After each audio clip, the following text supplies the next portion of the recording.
Bendiciones, amados hermanos. Dios continúe bendiciéndoles en esta hermosa mañana. Estimados oyentes, vamos a continuar con el estudio bíblico. Estamos en el Evangelio de Juan. Así que el día de hoy abordamos al capítulo 2, versículo 12. Y dice la palabra del Señor así, honrando al Padre, al Hijo y al Espíritu Santo de Dios.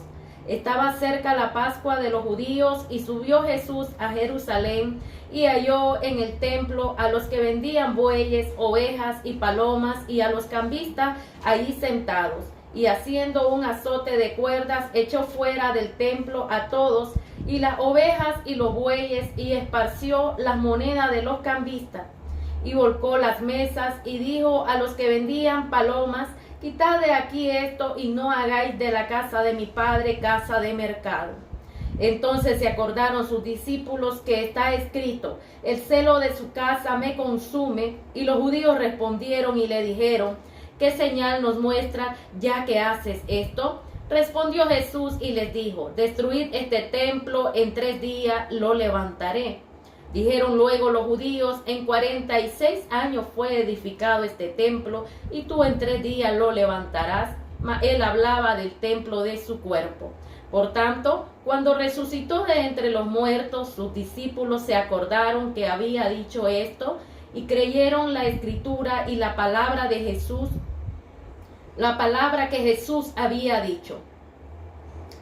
Jesús conoce a todos los hombres. Estando en Jerusalén en la fiesta de la Pascua, muchos creyeron en su nombre, viendo las señales que hacía, pero Jesús mismo no se fiaba de ellos, porque conocía a todos, y no tenía necesidad de que nadie le diese testimonio de hombre, pues él sabía lo que había en el hombre. Amado Padre, te damos gloria y te damos honra. Gracias, Señor, tú eres fiel y tú eres digno. Alabamos y exaltamos tu nombre, Señor. Ministranos a través de esta poderosa palabra en esta hermosa mañana. Señor, que los corazones de las personas, Padre, sean transformados y cambiados. Que tu palabra repose en sus vidas, Señor. Y que este evangelio de poder siga transformando a través de tu Espíritu Santo la vida de cada persona. Gracias, Señor, que solamente la voz de tu Espíritu sea escuchada a través de la onda herciana de esta radio. Glorifico tu nombre y exalto tu nombre, Señor amado. En el nombre de Jesús, amén y amén. Bendiciones, amados hermanos. El día de hoy miramos: Jesús purifica el templo. La palabra había sido profetizada por Malaquías, y en esa palabra que había profetizado el profeta Malaquías, en el capítulo 3, versículo 1 nos dice: he aquí yo envío mi mensajero, el cual preparará el camino delante de mí, y vendrá súbitamente a su templo el Señor a quien vosotros buscáis, y el ángel del pacto a quien deseáis vosotros. La palabra había sido profetizada por profetas en el Antiguo Testamento. Y una de las realidades más profundas es que el Antiguo Testamento se cierra en una etapa genuina, y podríamos decir hasta la llegada del profeta Juan. Allí se cierra lo que es el Antiguo Testamento. Y la nueva llegada en el Nuevo Testamento se apertura con la llegada de Jesucristo. Ahora podemos entender que la llegada del profeta Juan también había sido profetizada en el Antiguo Testamento por los profetas, lo mismo a como había sido profetizado la llegada del Mesías, que llegaría a liberar al pueblo de Israel de la cautividad y del pecado en el cual se encontraba. Podemos entender entonces que aquí hay unas palabras claves que las cuales quiero mencionar. Y hay una palabra que dice cambistas. ¿Quiénes eran los cambistas en aquel entonces? Entonces, en aquel entonces, cuando Jesús llega al templo, se estaba celebrando uno de los episodios más grandes, de los cuales nos narra en lo que tiene que ver con el libro de Éxodo y Levítico, que forman parte del, podríamos decir, conglomerado de los libros del Pentateuco. Ahí vemos las historias bíblicas de los cuales comienzan a hacerse los rituales y las leyes morales de las cuales deben de estar sujetos cada sacerdote. Y él llega en el momento del cual todo judío debe de asistir y se conmemoran las fiestas religiosas de las cuales provienen por costumbre en este pueblo. Así que a ese lugar llegan personas de diferentes partes del mundo y se conmemora lo que se llama la Pascua.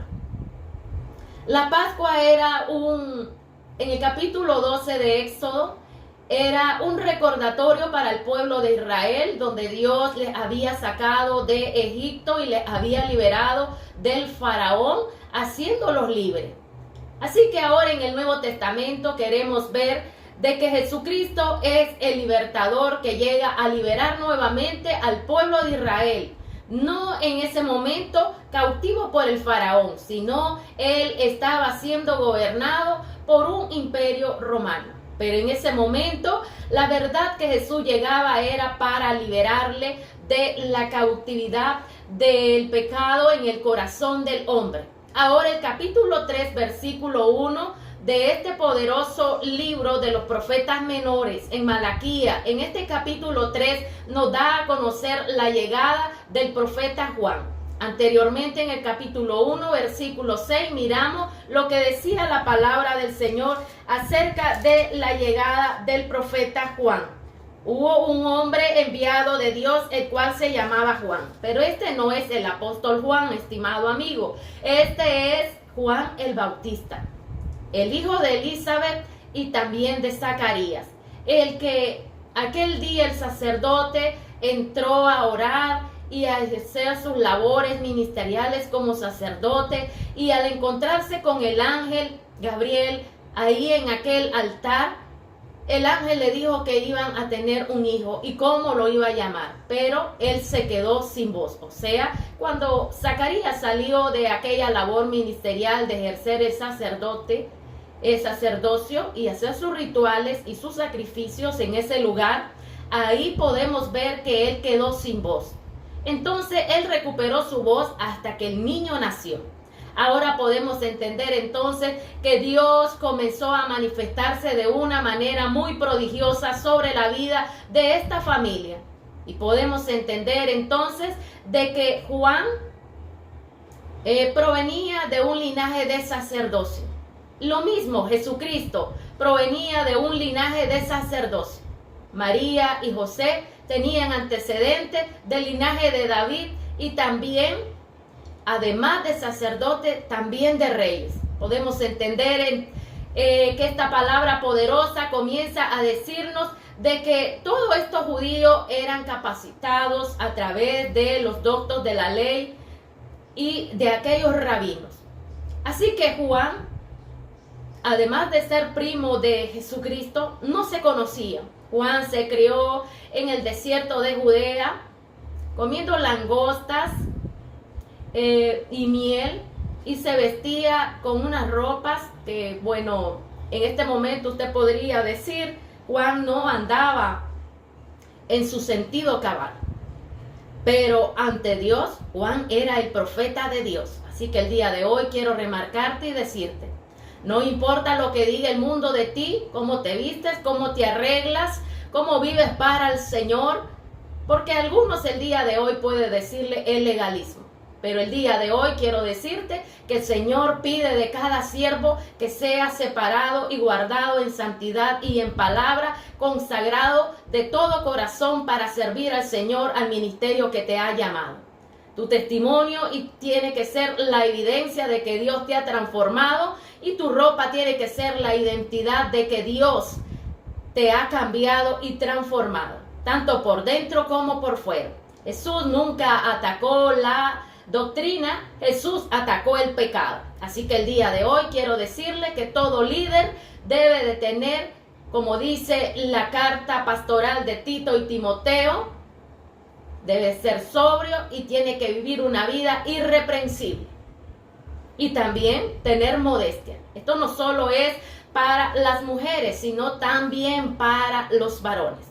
Ahora en este capítulo 2 de acá del Evangelio de Juan, también nos sigue hablando de la misma forma. Y esta forma es muy poderosa, de la cual nos llama a que purifiquemos nuestras vidas para servir al Señor. ¿Qué es lo que hace Jesús cuando llega al templo? Jesús comienza a manifestar lo que Dios quiere de cada persona. No era solo para el templo y aquella sinagoga de Israel, sino quiero decirle también de que el día de hoy Dios nos habla que quiere templos, que son nuestros cuerpos y nuestros corazones, consagrados y apartados de todo pecado. Muchas veces queremos enredar nuestras vidas con el conformismo y adaptarnos a los paradigmas y tabú de esta, podríamos decir, religión de la cual podría ser concorde a nivel tradicional. Pero la verdad que el Señor viene el día de hoy a establecer su palabra y que guardemos su pacto en nuestros corazones, apartado de todo lo que tiene que ver con este mundo. Y muchas veces el mundo nos quiere amoldar, porque quiere que dejemos el principio de la palabra, que nos alejemos de Dios y vayamos por el camino extraviado, y apartados de Dios no podemos fluir en una palabra genuina que venga del Espíritu de Dios. Cuando usted y mi persona comenzamos a actuar y a dirigirnos bajo la carne, nunca podremos prestar y hablar una palabra correcta que venga de lo alto. Así que el día de hoy Jesús nos invita a que nos despojemos. El día de hoy quiero decirle que la palabra cambista, durante esa época llegaban muchas personas a ofrecer sacrificio al templo y venían de diferentes lugares. Así que en el templo se vendían palomas, ovejas, corderos para ofrecer los sacrificios y también carneros. Y hay una palabra poderosa de la cual la historia bíblica no está aquí en el capítulo 2 de Juan, ni tampoco en otro evangelio. Pero la costumbre era de que para que las personas que venían de diferentes lugares no viniesen con sus animales y estos animales fuesen rechazados por el sacerdote, entonces los sacerdotes habían tomado la decisión de vender tortolitas, palomas, carneros, y hacer los rituales en aquellos lugares, vendiendo ellos mismos los productos.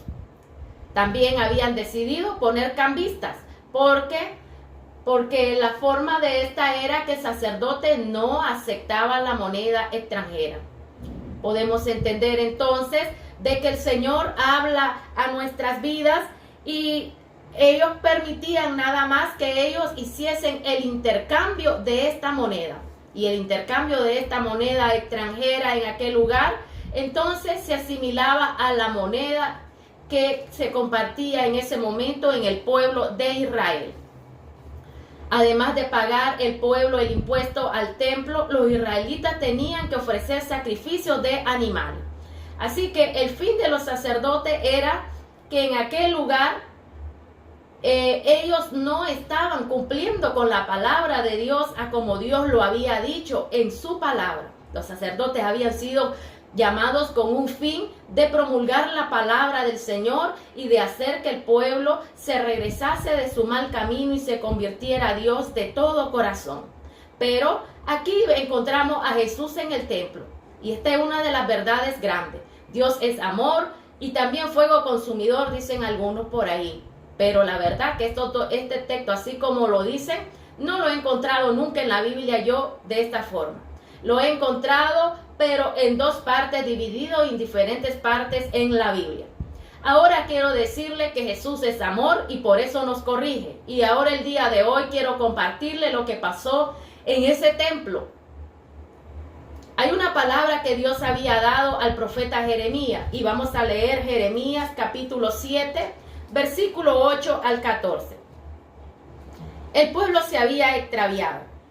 Y así como Israel, siendo el pueblo de Dios, se había extraviado, también nosotros, si no tenemos cuidado, como iglesia nos podemos extraviar. El Señor quiere de que promulguemos su palabra, que lea la Biblia y se encuentre cada día en la lectura bíblica delante de Dios, pero también que su oído y su vida esté apta para obedecer lo que está en la Biblia. Recuerde, quiere que seamos hacedores de su palabra y que no solo seamos esos oidores de su palabra. Así que Jeremías 7, 8 al 14 dice de esta forma: He aquí vosotros confiáis en palabras de mentiras que no aprovechan, hurtando, matando, adulterando, jurando en falso e incensando a Baal y andando tras dioses extraños que no conocisteis. Vendréis y os pondréis delante de mí en esta casa sobre la cual es invocado mi nombre, y diréis: librados somos para seguir haciendo todas estas abominaciones. Es cueva de ladrones delante de vuestros ojos esta casa sobre la cual es invocado mi nombre. He aquí que también yo lo veo, dice Jehová. Andad ahora a mi lugar en Silo, donde hice morar mi nombre al principio, y ved lo que le hice por la maldad de mi pueblo Israel. Ahora pues, por cuanto vosotros habéis hecho toda esta obra, dice Jehová, y aunque os hable desde temprano y sin cesar, no oísteis, y os llamé y no respondiste. Ahí está la palabra. ¿Por qué? No solo es a Israel, amado hermano y estimado oyente.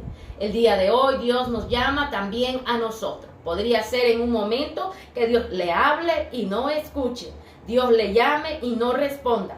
Así de que aquí la palabra nos sigue amonestando y nos dice que nos volvamos al Señor de todo corazón. Y dice: os echaré de mi presencia como eché a todos vuestros hermanos, a toda la generación de Efraín. Aquí Dios le estaba hablando a la casa de Israel, a los sacerdotes en el templo de Jeremías, en el tiempo de Jesús, muchos años después. Podríamos decir de que la palabra le sigue diciendo al pueblo lo mismo. Juan el Bautista llegó a predicar la palabra, el evangelio de arrepentimiento, y el evangelista Marcos también nos dice de que arrepentíos y convertíos, que el reino de Dios se ha acercado. Así que esta palabra de arrepentimiento, el bautismo de Juan, se anunciaba, se promulgaba y se hacía para, podríamos decir, para que las personas hicieran arrepentimiento en sus caminos. Mientras el bautismo de Jesús es para el perdón de pecados y para la salvación de las personas, de que se aparten del pecado y de la esclavitud de este mundo. Ahora podemos ver que en el Antiguo Testamento, en Deuteronomio capítulo 16, versículo 16, Dios mismo le dio las leyes a Moisés y le ordena a Moisés y a Aarón, y después estas leyes se traspasaron a los hijos de Aarón.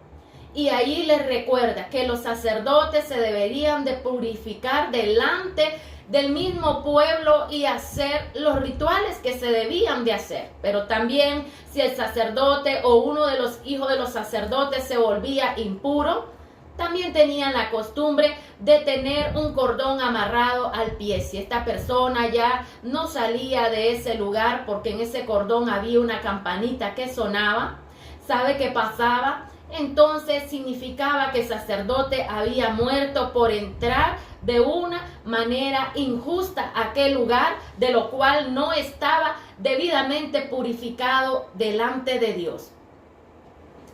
Así que la corrupción había llegado al judaísmo. Jesús miró que la casa de su padre era casa de ganado, de peregrino, y no estaba a como se había hecho la normativa al comienzo en el Antiguo Testamento. Es por eso que usted mira de que Jesús no vino a abrogar la ley. Jesús vino a que se cumpliese la ley, y el único que la cumplió cabalmente fue ¿quién? El Hijo de Dios. Ahora podemos entender que nos sigue diciendo esto. El profeta Isaías nos dice en el capítulo 56, versículo 7 de esta forma: porque la palabra ya estaba profetizada en el Antiguo Testamento.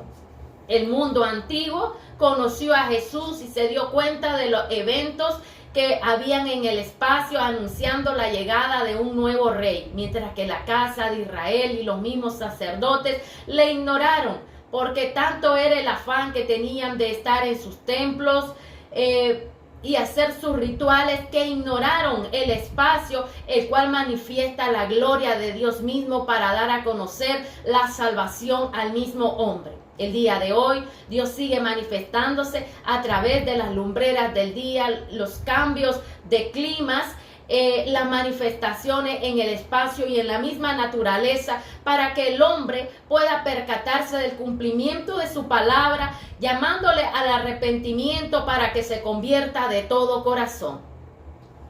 Podemos entender, amados hermanos, que Dios es fiel para con todos nosotros. Él es fiel para con todas las personas. Dios no quiere que nadie se pierda. Quiere que todos procedan al arrepentimiento, y una de las formas más justas que Dios hace es en esta palabra, que nos encontremos y que los predicadores vivan y prediquen una palabra de transformación y cambio a todas aquellas personas que abren su oído cada día en el bus, en el medio de transporte, en sus casas, en sus fuentes de trabajo, en los lugares donde se encuentran y pueden escuchar un poco de la palabra de Dios. Así que el día de hoy nos dice el profeta Isaías en el capítulo 56, versículo 7, de esta forma: yo los llevaré a mi santo monte y los recrearé en mi casa de oración. Su holocausto y sus sacrificios serán aceptos sobre mi altar, porque mi casa será llamada casa de oración para todos los pueblos. A veces podríamos decir, los sacerdotes tomaron la idea no oportuna, porque la decisión que ellos tomaron, esto no lo acataba el Antiguo Testamento. Dios ya había establecido la orden de que cada persona llevara un animalito, pero no había autorizado de que pusiesen negocios en el templo. Podríamos decir nosotros, amados amigos y hermanos, de que todo esto, podríamos decir nosotros, no lo vemos como pecado. Pero ante el pueblo de Dios, que ya había dado una palabra, y ante Jesús, el Hijo de Dios, esto era abominable y pecado. Así de que hay cosas que usted podría decir no es pecado, pero Jesús las llama pecado a través de su palabra. Así que debemos de meditar y de cumplir lo que dice la Escritura. Porque nuestras palabras, ante las palabras ya escritas y dichas, pronunciadas por nuestro Salvador Jesucristo, el Hijo de Dios, son pecado.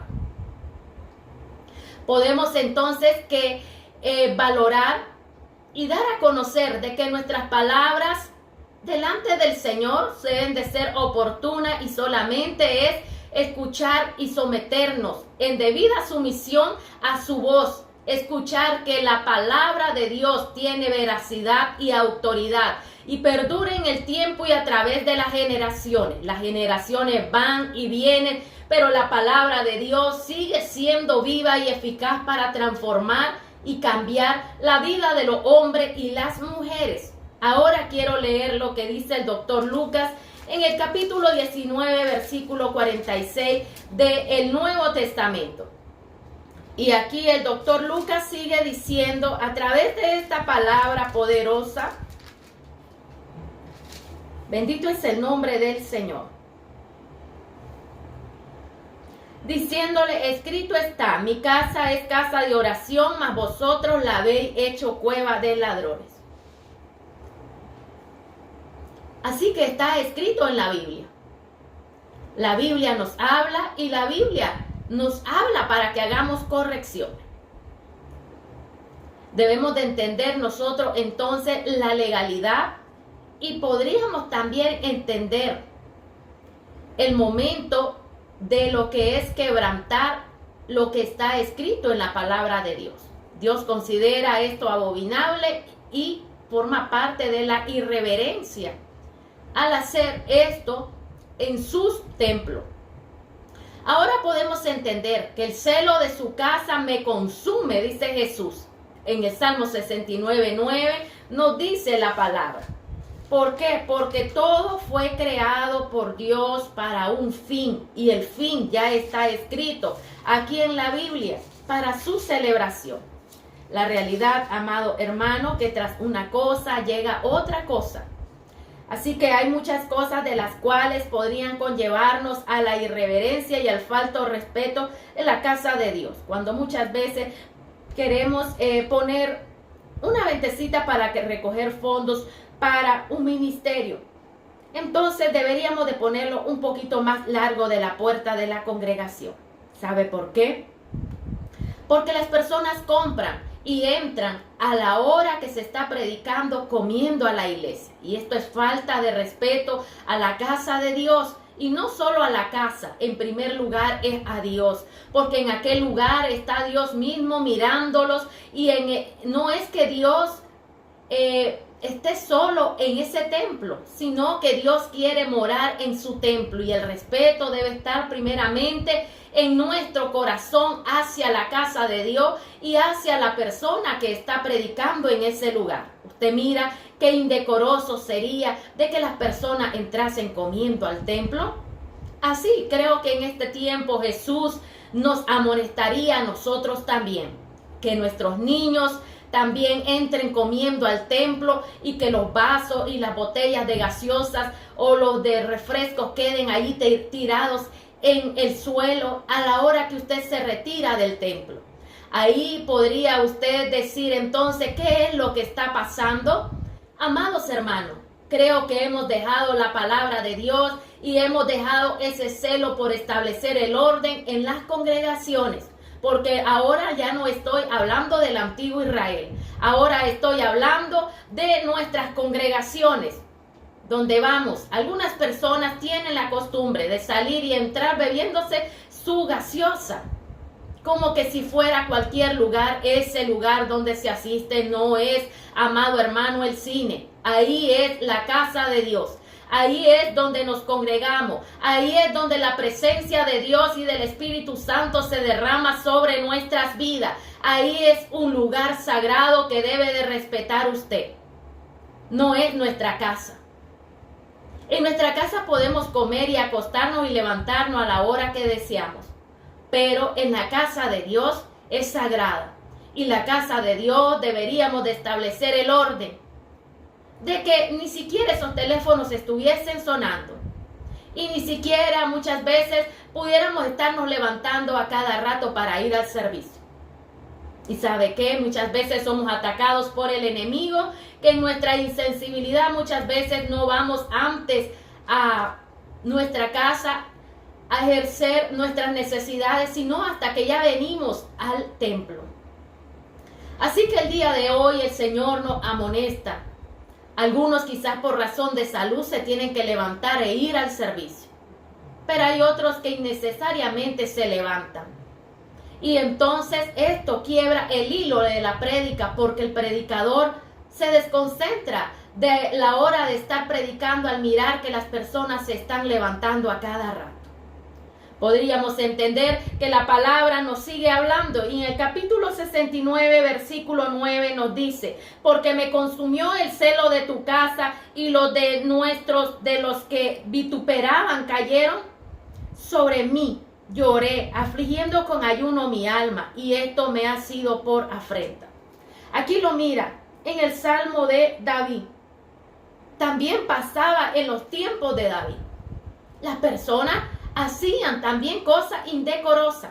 En el tiempo de Samuel también sus hijos no fueron de acorde a como su padre era tan recto en la palabra. En los tiempos de Aarón también. En los tiempos de Elí también. Los hijos de Elí habían convivido con las mujeres que vivían alrededor de ese templo. Así que podemos ver que hay muchas cosas que a nuestros ojos podrían parecer son insignificativas, pero ante Dios en la palabra están escritas y dice lo que es y lo que no es de acuerdo a la palabra. Así que el día de hoy quiero decirle de que Jesús también decía de que si ese templo se destruía, Él lo levantaría en 3 días. En esta parte del texto bíblico, el apóstol y evangelista Juan nos está hablando de que Jesús se refiere al templo de Él mismo. Y el templo de Él mismo es su cuerpo. Así que Él habla ahora del templo, que es nuestro cuerpo, que es del Espíritu de Dios y que lo debemos también de cuidar. Así que Él decía que si Él moría, su cuerpo iba a ser quizás destrozado por los latigazos romanos, donde el soldado le iba a azotar su carne hasta derramar su sangre en libación por el perdón de pecados de la casa de Israel y también de los gentiles, porque nosotros somos injertos en el olivo. Ahora podemos creer que la palabra de Dios se estaba cumpliendo ahí, donde dice que Él lo levantaría nuevamente, significa que Él resucitaría para demostrarle al pueblo que si hoy morimos en Cristo, mañana en una eternidad resucitaremos con Él. Esa palabra poderosa estaba profetizando también la resurrección para todos aquellos que mueran en Cristo a través de la primer parte que tiene que ver con la resurrección del arrebatamiento de la iglesia. Podemos entender entonces que el Señor no solo habla del templo donde nos congregamos, sino también del templo, nuestro cuerpo, donde habita el Espíritu Santo de Dios. Debemos de limpiar nuestras vidas delante del Señor, purificándonos, dejando muchas actitudes que no son correctas, no son agradables, muchas cosas que no son difíciles de cambiarlas. El Señor el día de hoy nos amonesta a que nos comportemos como genuinos creyentes, que ya no seamos aquellos que cuando venimos al Evangelio éramos niños que tomábamos cualquier leche. Ahora el Señor dice, ya somos adultos, como nos dice el apóstol Pablo en la poderosa carta a los Corintios. Ahora ya es necesario que comencemos a tomar nuestras ideas y nuestras perspectivas amoldándonos a la palabra de Dios, porque ya comemos comida sólida y entonces debemos ya no ser niños fluctuantes, sino deberíamos de ser maestros que capacitemos y ejercamos el orden de ser los líderes idóneos a donde Dios nos ha puesto. Algunos dicen, yo no lo hago porque no quiero problemas con nadie. Amado hermano, si usted lo hace, estará en problemas con las personas, pero habrá cumplido con el Rey de Reyes y Señor de Señores. Si usted no amonesta, se habrá metido en problemas con Dios y con los seres humanos, quedará bien. Pero ¿sabe qué? Delante de Dios estará caído y es posible que el Espíritu de Dios, al sentirse contrito en el estado que usted está acatando más a la voz de afuera del mundo que no tiene que ver con su ministerio, entonces el Espíritu de Dios es contritado y se va a retirar del respaldo a su ministerio. Ahora esta palabra poderosa, aquí Jesús nos sigue diciendo, en Marcos 14:58, ya para ir cerrando el estudio bíblico de este día, y nos dice así el evangelista Marcos: nosotros le hemos oído decir, yo derribaré este templo hecho a mano y en 3 días edificaré otro hecho sin mano. Aquí está, Jesús les decía, en 3 días yo voy a morir, pero al tercer día voy a resucitar.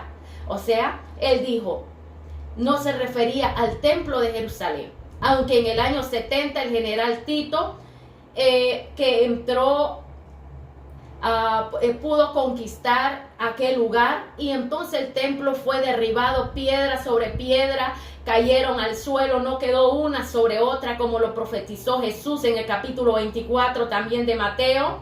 Ahí podemos ver el cumplimiento de la palabra bíblica. En el año 70 fue destruida Jerusalén, su templo, incendiada la ciudad, y se cumplió la palabra. Pero aquí Jesús está diciendo, yo voy a morir y después de 3 días voy a resucitar y volveré nuevamente, porque el Espíritu de Dios le daría vida y le levantaría nuevamente de entre los muertos, formando parte como el Señor que resucitó para dar vida a todos aquellos que creen en Él. Así, amado hermano, que el día de hoy he podido compartir, el Señor nos recomienda que purifiquemos nuestras vidas y nos despojemos de todas las cosas que no son agradables en nuestras vidas. El capítulo 12 de Hebreo nos dice que nos despojemos de todo pecado, de todo lo que quiere obstaculizar la bendición de que usted y yo no recibamos esa unción idónea de la cual Dios nos quiere dar. Recuerde, sin santidad nadie verá al Señor, pero no es una santidad del diente al labio, es una santidad en la palabra, en su actitud, buscando su presencia, buscando el fruto del Espíritu, revistiéndose por dentro con el poder de Dios y reflejándoselo por fuera, sabiendo cuál es su identidad como creyente en primer lugar y en segundo lugar como hombre y mujer llamado a un ministerio. Así que le recomiendo que tenga en cuenta esta palabra. Si no hay santidad, no hay entonces en su vida una conversión genuina. Toda santificación se hace a diario en la presencia de Dios, recordándole de que demos testimonio de la evidencia de que somos regenerados a través del Espíritu de Dios para vivir una vida consagrada y para recibir cada día esa palabra y compartirla con aquellos que aún no conocen el Evangelio. Seamos agentes de bendición y no de tropiezo. Dios bendiga su vida y Jesucristo repose sobre su corazón esta palabra, reconociendo que somos y necesitamos de la presencia de Dios cada día. Oramos para despedirnos. Amado Padre, te damos gloria y te damos honra. Gracias porque he podido compartir esta palabra en esta hermosa hora. Gracias porque tú eres nuestro ayudador y nuestro consuelo. Gracias, Señor, que tu palabra no vuelve vacía. Lo creo en el nombre de Jesús de Nazaret, porque tu palabra reposa sobre cada corazón, sobre cada vida. Usted quiere que nosotros seamos cambiados y transformados. Muchas veces hemos cometido errores, pero el día de hoy nos habla a que hagamos correcciones. No es que ya las sepamos todas, no. Es que tu palabra, Señor, nos dice que debemos de mejorar cada día y de ser esos hijos idóneos, esos hijos aptos, esos hijos sagaces, porque no solo los de las tinieblas pueden tener más astucia que tus hijos, Señor, aunque la palabra lo dice. O sea, la palabra nos amonesta y nos dice que seamos también mansos, pero que tengamos también en nuestra vida cavilosidad de discernir entre lo bueno y lo malo. Gracias, Señor. Ayúdanos a cumplir tu palabra. En el nombre de Jesús. Amén y amén. Bendiciones, amados hermanos. Se despide su hermana en Cristo, la evangelista Kenia Yudy Gutiérrez. Será hasta el día de mañana, si el Señor lo permite. Dios les bendiga.